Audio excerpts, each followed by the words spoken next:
Yann, les snowbirds, d'ailleurs, précipitent leur retour présentement. Ouais.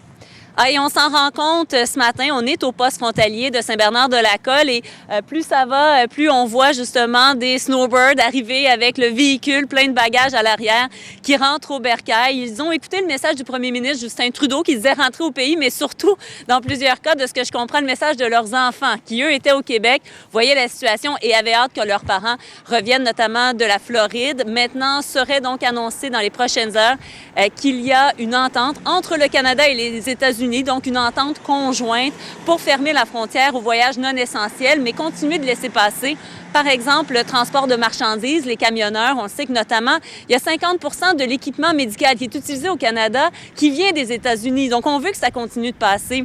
À ce temps-ci de l'année, il y a les fruits, il y a les légumes.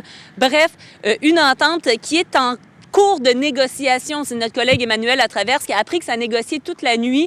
On est à définir tout ça, ce qui est un voyage non essentiel, qui peut passer, qui ne peut pas passer. On est là-dessus, mais ça devrait être annoncé donc dans les prochaines heures. Maintenant, vous allez entendre un conseiller de la ville de Saint-Bernard-de-la-Colle, parce que c'est une petite municipalité. Et ici, Jean-François, il n'y a pas cette douane santé que l'on voyait dans les derniers jours à l'aéroport Montréal-Trudeau pour s'assurer que les gens qui rentrent au pays par la douane terrestre sont informés qu'ils doivent se mettre, par exemple, en quarantaine. Donc, lui dit, s'il y a une problématique, c'est nos premiers répondants. C'est une petite municipalité, Saint-Bernard-de-la-Colle. On demande justement à ce qu'il y ait finalement un protocole ici également, alors que des centaines et des centaines de snowbirds pourraient arriver dans les prochaines heures. Je vous invite à l'entendre, suivi de snowbird à qui on a parlé. On s'attend à un flot important de snowbird, mais en plus de ça, il y a aussi le chemin Roxham. On a notre problème avec les premiers répondants qui doivent intervenir ici. Donc, on a pris des décisions hier à l'effet qu'on ne veut plus qu'ils viennent ici et on demande à Ottawa et à Québec d'assurer le contrôle ici, comme ils l'ont fait à CYQL Montréal-Trudeau. On arrive de Floride. On est revenu plus vite que prévu? 3 semaines. Oui. Parce qu'à l'endroit où on est, là, en fin de semaine, ça va se vider au complet. Les Québécois reviennent au Québec avec plaisir.